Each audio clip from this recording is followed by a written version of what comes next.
অন্নপূর্ণা যোজনায় নতুন নিয়ম, আধার লিঙ্ক বাধ্যতামূলক। রাজ্যের নতুন সামাজিক সুরক্ষা প্রকল্প অন্নপূর্ণা যোজনা নিয়ে জোর প্রস্তুতি শুরু হয়েছে প্রশাসনের তরফে। সরকারি সূত্রে জানা গিয়েছে, এই প্রকল্পের আওতায় আর্থিক সহায়তা পেতে উপভোক্তাদের ব্যাংক অ্যাকাউন্টের সঙ্গে আধার সংযুক্ত থাকা বাধ্যতামূলক করা হয়েছে। প্রশাসনের দাবি, ডাইরেক্ট বেনিফিট ট্রান্সফার অর্থাৎ ডিবিটি এর মাধ্যমে সরাসরি উপভোক্তার ব্যাংক অ্যাকাউন্টে টাকা পাঠানো হবে। ফলে ভুয়ো অ্যাকাউন্ট বা একাধিক অ্যাকাউন্টে সরকারি অনুদান পৌঁছানোর সম্ভাবনা কমবে। আধার লিঙ্ক না থাকলে ভবিষ্যতে সরকারি প্রকল্পের টাকা আটকে যেতে পারে বলেও জানানো হয়েছে। সূত্রের খবর, আগামী 1 জুন 2026 থেকে আধার সংযুক্ত ব্যাংক অ্যাকাউন্টে সরাসরি আর্থিক সহায়তার টাকা পাঠানো শুরু হতে পারে।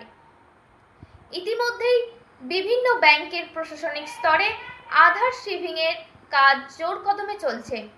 এই প্রকল্পে আবেদন করতে হলে আবেদনকারীর বয়স 25 থেকে 60 বছরের মধ্যে হতে হবে, পাশাপাশি নির্দিষ্ট আয় সীমার মধ্যে থাকতে হবে।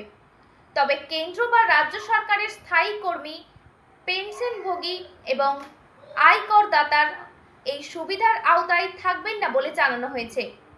প্রশাসন সূত্রে আরও জানা গিয়েছে, বর্তমানে যারা লক্ষ্মীর ভাণ্ডারের সুবিধা পাচ্ছেন তাদের অনেকেই স্বয়ংক্রিয়ভাবে নতুন প্রকল্পে অন্তর্ভুক্ত করা হতে পারে।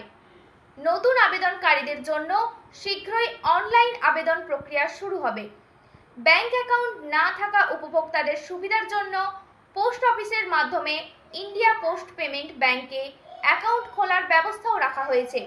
গ্রামীণ এলাকায় বিডিও অফিস এবং শহরাঞ্চলে সংশ্লিষ্ট প্রশাসনিক ভবন।